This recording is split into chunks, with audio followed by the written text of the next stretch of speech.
Piracy సినిమాల iBomma website నిర్వాహకుడు ఇమ్మడి రవిని సిసిఎస్ పోలీసులు అరెస్ట్ చేసి నాంపల్లి కోర్టుకు తరలించారు. 2019 నుంచి ఐబొమ్మ వెబ్సైట్ లో పైరసీ సినిమాలను రవి అప్లోడ్ చేస్తున్నాడు. దీనివల్ల టాలీవుడ్ కు కోట్ల రూపాయల నష్టం జరిగింది. Telugu film chamber of commerce ఫిర్యాదుతో కేసు నమోదు చేసి 5 కీలక నిందితులను అరెస్ట్ చేశారు. అయితే తనను పట్టుకోలేరంటూ పోలీసులకే సవాల్ విసిరాడు రవి. చివరికి రవిని కూడా పోలీసులు అరెస్ట్ చేశారు.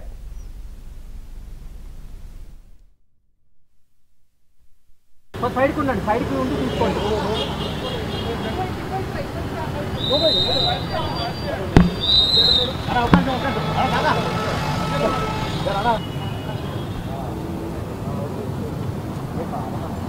సైడ్ ఉండండి, సైడ్ కి ఉండి తీసుకోండి.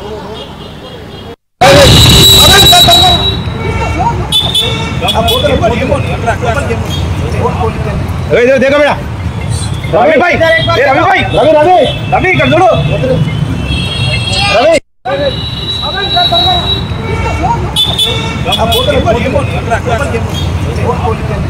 देखो बेटा रवि भाई, रवि भाई, रवि रवि रवि कर दो.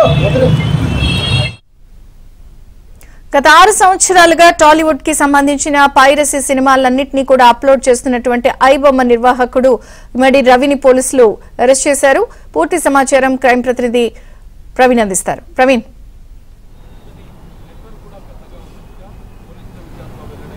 అయితే తెలుగు సినిమాలను గంటల వ్యవధిలోనే అంటే ముఖ్యంగా ఐబొమ్మ అనేటువంటి ఒక వెబ్సైట్ తో పాటు మరికొన్ని వెబ్సైట్లో ఈ పైరసీ సినిమాలు ప్రత్యక్షమవుతున్నాయి. అయితే వీటికి చెక్ పెట్టేందుకు సైబర్ క్రైమ్ పోలీసులు, సిసిఎస్ పోలీసులు ఎంత ప్రయత్నం చేసినప్పటికీ కూడా ఈ పైరసీని ఆపలేకపోయారు. ఎందుకంటే విదేశాల్లో ఉంటూ ఈ పైరసీని వాళ్ళు అప్లోడ్ చేస్తున్నటువంటి పరిస్థితి కనపడుతుంది. ఒక సినిమా కోట్లాది రూపాయలు, వేల కోట్ల రూపాయలు ఖర్చు పెట్టి ఆ సినిమాను రిలీజ్ చేస్తే గంట వ్యవధిలోనే అవి వెబ్సైట్లోకి రావడంతో ప్రస్తుతం టాలీవుడ్ నిర్మాతలు నష్టపోయినటువంటి సంఘటనలు ఉన్నాయి. దీంతో Telugu film chamber of commerce ఇచ్చినటువంటి కంప్లైంట్ తోటే పోలీసులు ఇన్వెస్టిగేషన్ చేసినటువంటి సమయంలో ఈ కేసులో కీలక నిందితుడిగా ఉన్నటువంటి ఇమ్మిడి రవి అనేటువంటి వ్యక్తిని అరెస్ట్ చేయడం జరిగింది.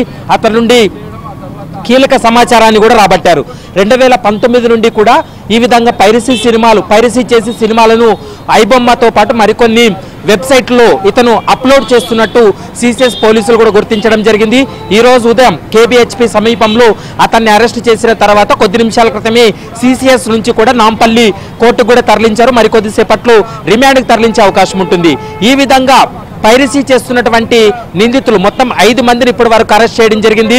ఎందుకంటే ఒక సినిమా రిలీజ్ కాగానే వాటిని థియేటర్లో గుట్టు చప్పుడు కాకుండా వాటన్నిటిని కూడా రికార్డ్ చేసిన తర్వాత వాటిని హెచ్డి రూపంలో వాటిని మార్చి వెబ్సైట్లో కూడా అప్లోడ్ చేస్తూ ఉన్నారు. ఇది గత కొంత కాలంగా నడుస్తుంది. అంటే ముఖ్యంగా తెలుగు సినిమాలను ఎక్కువగా టార్గెట్ గా చేసుకొని ఈ కొన్ని వెబ్సైట్లో కూడా అప్లోడ్ చేస్తున్నటువంటి పరిస్థితి అయితే స్పష్టంగా కనపడుతుంది. ఒక ఐబొమ్మలోనే దాదాపు నెలకు 3.7 మిలియన్ల మంది అంటే వీక్షించే వాళ్ళు ఉన్నారనేది ప్రస్తుతం పోలీసుల విచారణలో వెల్లడైంది. హెచ్డి ప్రింట్లను సైతం వాళ్ళు డౌన్లోడ్ చేసుకునే విధంగా ఎలాంటి ₹1 కూడా చెల్లించకుండా వాళ్ళు డౌన్లోడ్ చేసుకునే విధంగా ఆ ఐబొమ్మ అనేటువంటి ఒక వెబ్సైట్ కొనసాగుతుంది. అది విదేశాల్లో ఆ వెబ్సైట్ రన్ చేస్తున్నటువంటి పరిస్థితి.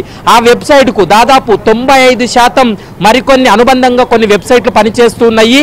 వివిధ రాష్ట్రాల నుంచి వచ్చేటువంటి ఈ పైరసీ సినిమాలన్నింటినీ కూడా ఈ ఐబొమ్మ అనేటువంటి సంస్థ వాళ్ళని ఎంకరేజ్ చేయడం, వాళ్ళకి ఎంతో కొంత కమిషన్ ఇచ్చి ఆ పైరసీ వీడియోలన్నింటినీ కూడా అప్లోడ్ చేస్తుందనేటువంటి అంశాన్ని ప్రస్తుతం సిసిఎస్ పోలీసులు గుర్తించడం జరిగింది.